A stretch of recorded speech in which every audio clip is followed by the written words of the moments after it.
Hi everybody, welcome to episode 2 of 4-Minute Fish Feeding. Let's see what we got going on in the reef tank today.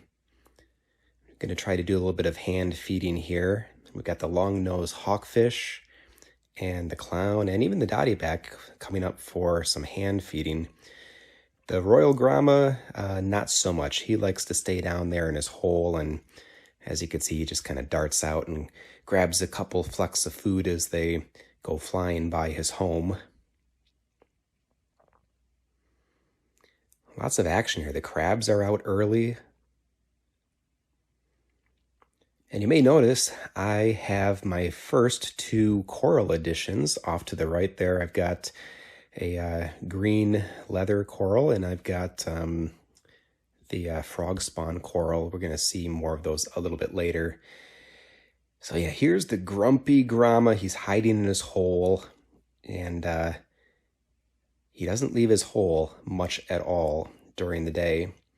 He's really claimed this as his territory, and he does not like intruders. And speaking of intruders, we've got a crab encroaching on his property. He is not going to like that. Look at how the crab kind of splays his arms out when the Gramma comes near. This could be a battle. Now, I've seen this crab come close a couple times. Oh my God, it's like a crabvasion. There's 2 crabs right around the Gramma's property. He is going to be very upset about this. But yeah, in the past, when the crabs get close, he creeps out of his hole, and if they get too close, then he'll snap at them. Of course, he can't really do much damage to the crabs. Their hard exoskeletons provide way too much protection for the Gramma to really do any damage, and the crabs really don't seem to go after the fish. They are getting a little bit bigger, and I have a little bit of a concern that that might be an issue, but so far no concerns. This crab here is actually one of the biggest ones in the tank, and the Gramma, he's going to creep out, and he's going to keep a close eye on this crab. Let's see if there's a confrontation here. He's watching him. The crab doesn't seem to care. Oh, he's warning. He's sticking his head out the door. Looks like the crab is retreating. So the war will have to wait for another day. And in comes clownfish, stealing the limelight.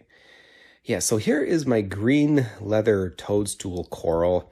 You know, a lot of different pet shops have different names for these things, but this is a relatively hardy coral. It's a good coral to start with, and this was just a little frag cutting.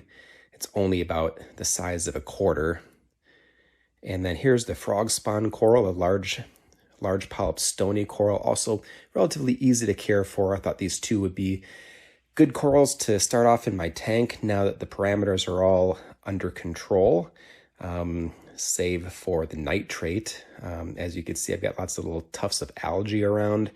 They're being fueled by the nitrate, and I'm working to get that down. I think that's probably because of a little bit of overfeeding I've done, and I've had the lights on a bit. That's contributed to the algae growth, not the nitrate levels, but probably mainly the food is creating the slightly higher nitrate levels. But that's pretty much it, guys. That is 4 minutes of feeding right there. Gosh, it goes by so fast. So many cool things happening in the tank all the time. Way too much to talk about in just 4 minutes. But come back for another 4 minutes of feeding in the next episode, and we'll see what happens then. Thanks for watching, everybody.